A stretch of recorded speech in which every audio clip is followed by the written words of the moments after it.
কাছে বলেছে, আল্লাহ আমি যখন মারা যাব সেজদারত অবস্থায় যেন মারা যাই।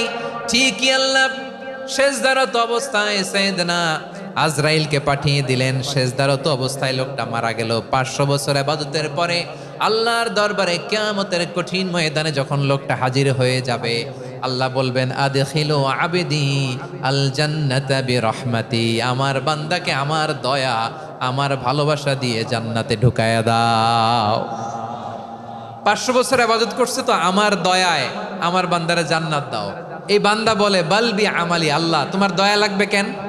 আমি আমার আমল দিয়ে জান্নাতে যেতে চাই। কি দিয়ে? কথা বুঝে নাই বোধহয়। আল্লাহর এই বান্দা কি দিয়ে জান্নাতে ঢুকতে চায়? আমল দিয়ে। আল্লাহ বলছে, আমার দয়ায় আমার বান্দারা জান্নাতে নিয়ে যাও ফেরেশতারা। এ বলে, আল্লাহ তোমার দয়া লাগবে কেন? সেজদা তো কম দেই নাই, জিকির করতে করতে 500 বছর শেষ করে দিলাম, আবার তোমার দয়া লাগবে?